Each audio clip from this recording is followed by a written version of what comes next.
I was home alone this past weekend, which is honestly my favorite time. It's just me, the TV, and all of the snacks. Usually it's pretty uneventful, but this time was different. It started off like any other Saturday would. I woke up, made myself some breakfast, watched some TV, and then I got to work on a painting I've been wanting to finish for weeks. I was so into it that I didn't even hear the front door open. If I had been paying attention, I would have noticed my mom walk in and then hang up my dad's coat.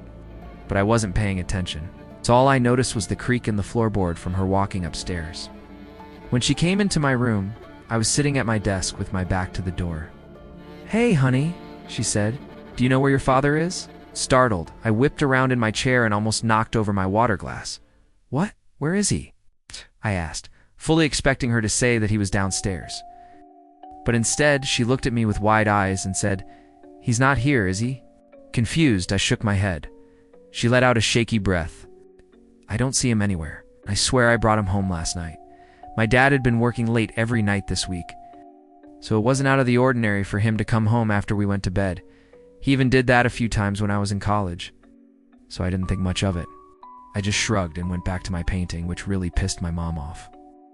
I could feel her eyes burning into the side of my head, but I couldn't take the time to explain myself. Not then, anyway. But a few minutes later, she came back into my room, and this time she was holding a phone. "Did you call your father last night?" she asked me. Again, I was confused. Why wouldn't he be here if he came home last night? Was he hiding or something? I told my mom that I had unseen my dad since the day before, and that I did uncall him last night because he was supposed to be home. She looked at me like I was being deliberately obtuse. Then she shook her head and left the room again.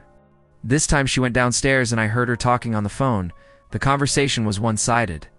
All I heard was my mom saying, "But I swear he was here last night. And what do you mean he never came home? And you're sure? Are you sure? What do you want me to do?" That last part was said so quietly that I couldn't make out the rest of the sentence. But after she hung up, I heard the front door slam. My mom came back upstairs and straight to my room.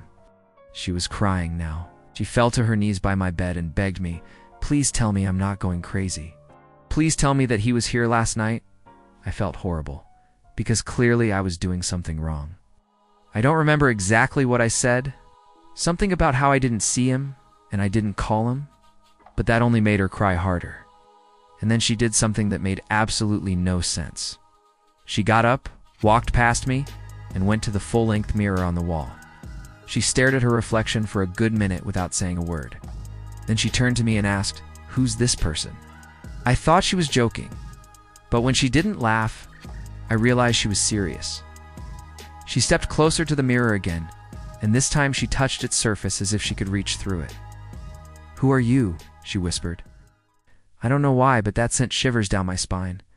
I wanted to get away from her. I tried to, but before I could move, she grabbed my arm. "Tell me who he is," she cried. Oh. "Tell me who he is, and where he went." I was scared, but I also felt bad. Clearly something was wrong with her. Maybe she was sick. So I put a hand on her shoulder and said, "Mom, I don't know what's going on, but maybe you should go to the hospital." Instead of being grateful, she slapped my hand away and screamed, "Don't touch me. You don't know anything." Then she did the weirdest thing. She walked right through the mirror. I stood there shocked as she vanished from sight. Then I heard a crash from behind the mirror and I screamed. I ran to the nearest window and smashed it. But when I looked outside, I saw that the ground was very far away. And when I turned back to look at the mirror, my mom was standing there unharmed, smiling sweetly. "See, honey," she said. "Now I remember.